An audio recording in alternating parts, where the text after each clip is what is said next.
Hi friends.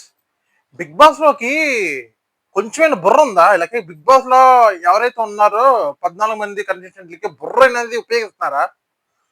దాంట్లో త్యాగాలు చేసే వాళ్ళ బుర్రలు ఇంకా బాగా పనిచేస్తున్నాయి. ఎవరైనా ఒక కాంపిటీషన్ అనుకున్నప్పుడు వీళ్ళల్లో వీళ్ళు కొంచెం బుర్ర పెట్టి ఆలోచించి బ్యాటరీ ఛార్జింగ్ 100% ఎక్కితే సంజనా గారు ఇంట్లోకి వస్తారు, లేకపోతే రారు అనుకున్నప్పుడు కొంచెం కామన్ సెన్స్ అప్లై చేసి ఫెయిర్ గా ఉన్నవాడైతే ఆ తను మా కాంపిటీషన్స్ తను వెళ్ళిపోవడం మంచి సార్ అని డేర్ గా మాట్లాడతాడు.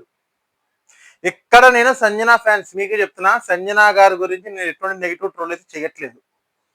గేమ్ గురించి మాత్రమే మాట్లాడుతున్నా. గేమ్ ఇలా ఉంటే ఇలా ఆడితే ఇలా అవుతుంది. అక్కడ సంజనా గారిని బిగ్ బాస్ హౌస్ లోకి ఎలాగైనా సంజనా గారిని పంపించడానికి 1000 మార్గాలు ఎత్తుతాడు బిగ్ బాస్.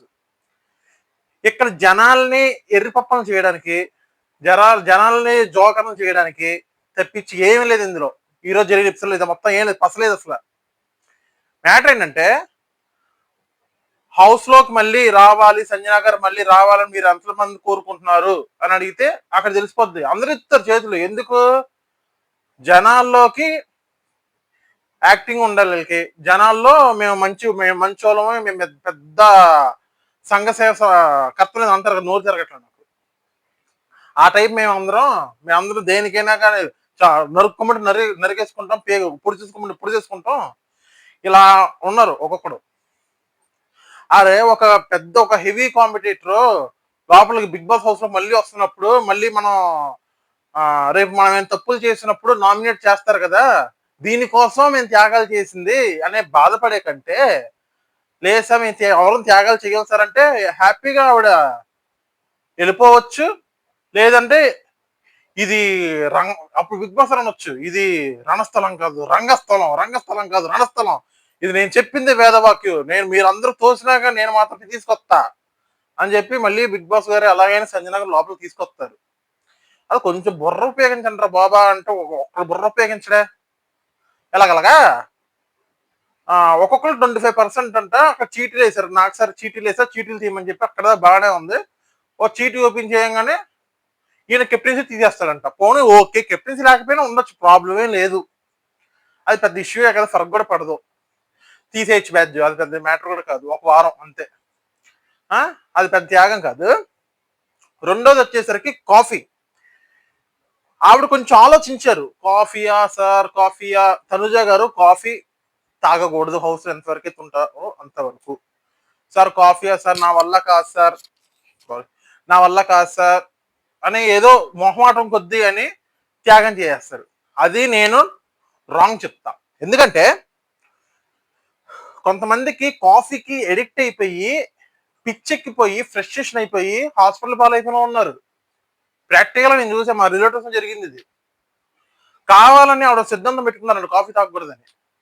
గట్టిగా కాఫీ తాగకుండా 10-15 రోజులు అవుతుందేమో. దెబ్బకి ఆవిడకి ఎక్కలేని అన్ని వచ్చేసినాయి. ఫ్రస్ట్రేషన్, కోపాలు, బీపీలు, షుగర్లు ఇవన్నీ ఉన్నాయి ఆవిడకి. అవన్నీ బయటేసేసి హాస్పిటల్ పాలైపోయారు. ఏదో జస్ట్ ఒక కాఫీ లేకపోయేసరికి కావాలని చేసుకున్నారు.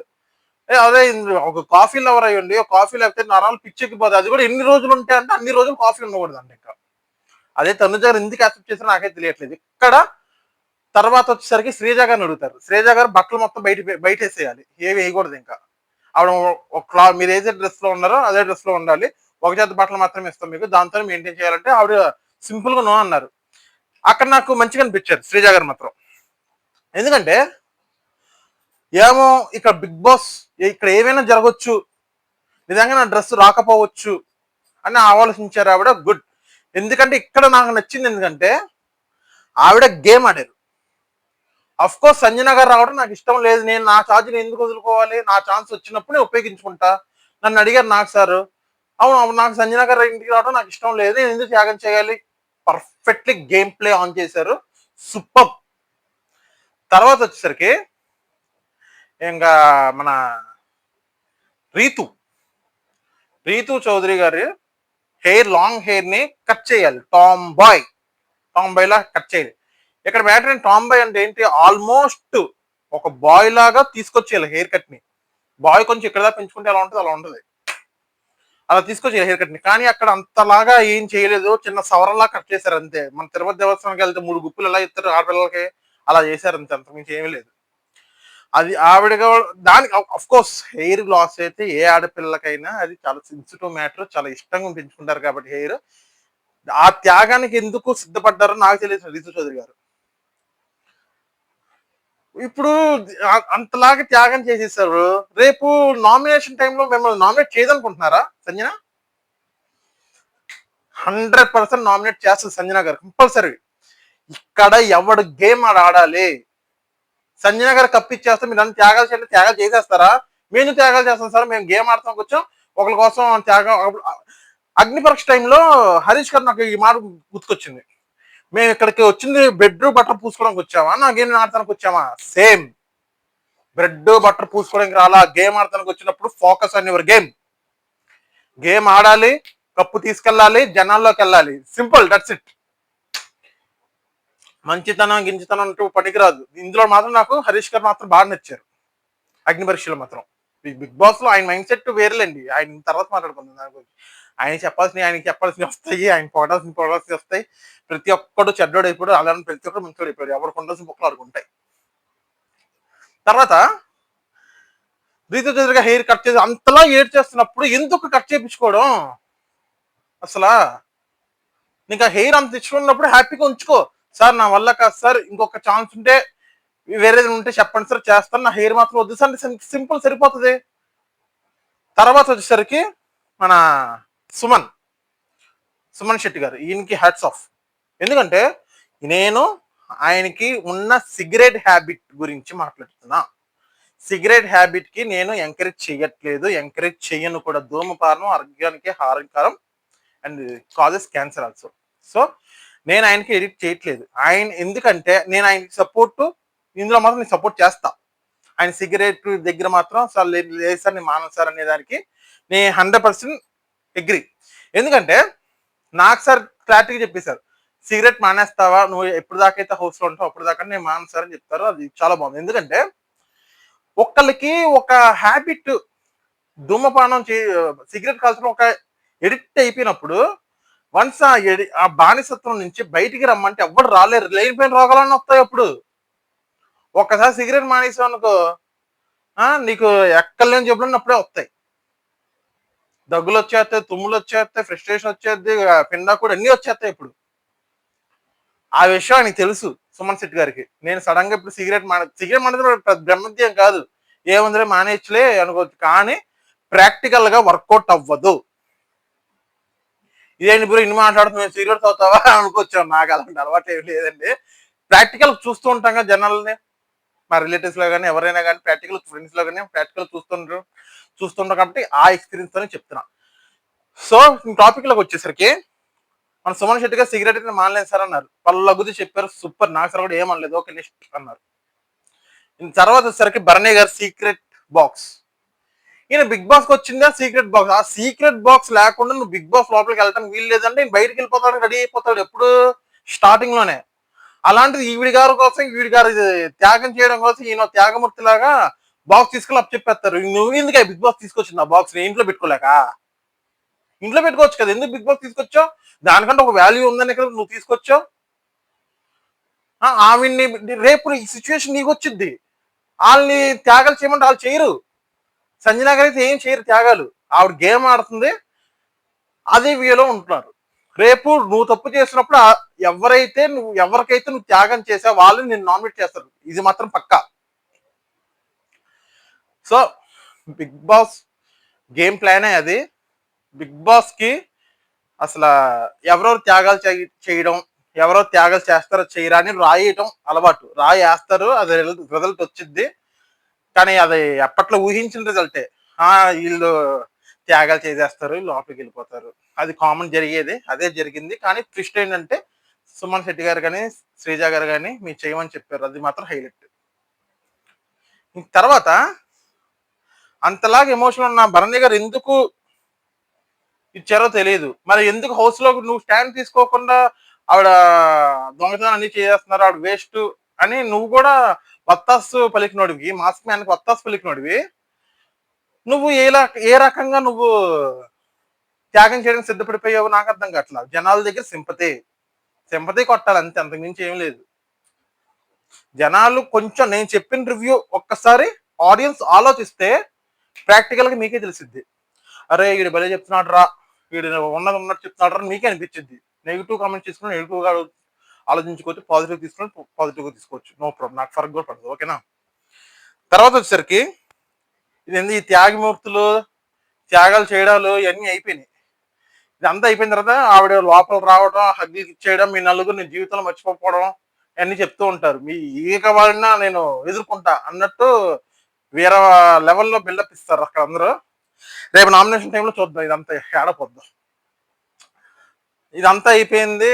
తర్వాత మళ్ళీ నాకు సార్ వస్తారు, సంజయనగర్లు అందరూ వాళ్ళతో పుట్టి కూర్చుంటారు, బాతగాని కొడతారు, అంతా బాగానే ఉంటది. ఇంకా టాపిక్ లోకి వచ్చేసరికి రూల్స్ బ్రేక్ చేస్తున్నారు. అక్కడ ఆడియన్స్ ఉన్నారు, ఆడియన్స్ చెప్పారు ఎలా ఉందమ్మా అంటే కొంచెం రూల్స్ అయితే బ్రేక్ చేస్తున్నారు సార్. ఓనర్స్ పర్మిషన్ తీసుకోకుండా టెనెంట్స్ రేట్కి వెళ్ళిపోయి వాళ్ళ పక్కలో దూరటం, వాళ్ళ దగ్గర ఫుడ్ తినేయడం అంతా చేస్తున్నారు. ఇంకేంది సార్ బిగ్ బాస్ అని కొంతమంది అంటున్నారు. అందరి సంగతి తేలుద్దామని చెప్పి నాకు సార్ కూడా వాళ్ళ దగ్గరికి వెళ్తారు. ఇదే టాపిక్ గురించి మన డిమాన్ పవన్ ని అడుగుతారు. ఏంటి పవన్ ఏదంటే, ఏం చేయలేం సార్, ఏదన్నా పోయిద్దేమో, ఏదన్నా ఎటు పోయి ఎటు వచ్చిద్దేమో భయం సార్ అన్నట్టు ఆయన ద్వారా ఆయన ఉన్నాడు. దానికి అయ్యోటి చెప్పాడు కహానీలు.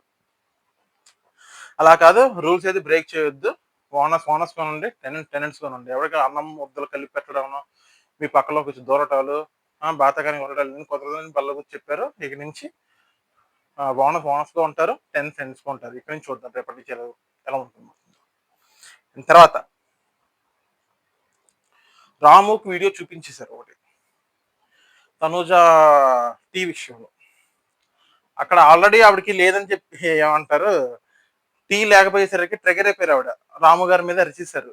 అది ఇమానుల్ చూసారు, అది అంతా బాగుంది. ఓకే. ఇక రాము గారు నేను ఆల్రెడీ ప్రీవియస్ వీడియోలో చెప్పా, రాము చేసింది కొంచెం రాంగ్. ముందు ఒక మాట చెప్పాడు, ఆ తర్వాత ఇంకో మాట చెప్పాడు. సేమ్ అదే వీడియో చూపించారు. ముందేమో అలా అన్నారు, తర్వాత ఇలా అన్నావు ఎందుకు రాము అంటే, సంజన గారు అప్పుడు అలా అన్నారు కదా సార్, నేను అదే మైండ్ లో మాట్లాడేసారామో ఇచ్చేసారామో అని నేను ఊహాకాలంలో బతికేసాను, అందుకే అన్నాను సార్ సింపుల్ గా. దానికి నవ్వాలి ఎడబడితే ఎవరికి అర్థం కాల. అండ్ తర్వాత అదే వద్దు, కొంచెం చూడు మంచిగా ఉండే జాగ్రత్తగా ఉండు తనుజ, నువ్వు కూడా కొంచెం అలా అరవటం కరెక్ట్ కాదమ్మా, నువ్వు కూడా కొంచెం తగ్గాలి అని నాకు సార్ కూడా తనుజ గారికి కొంచెం ఒక లైట్ వార్నింగ్ అయితే ఇస్తారు. ఓకే సార్ ఉంటారు, అంతా అక్కడ దాకా అంతా బాగానే ఉంటుంది. తర్వాత వచ్చేసరికి దొంగతనాల బోర్డు.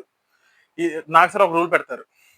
ఈసారి బిగ్ బాస్ ఒక రూల్ పెట్టారు, అదే ఎవరైతే హౌస్ దొంగతనాలు చేస్తారో వాళ్ళకి బోర్డు ఇస్తాం. ఆ బోర్డు తగ్గించుకుంటారు అనగానే కెమెరామెన్ ఎగ్జాక్ట్ గా సంజన వైపు చూపించారు దొంగతనాల బోర్డు అనేసరికి. ఎందుకంటే అక్కడ దొంగతనాలు గుర్తుకొచ్చేది సంజన గారు.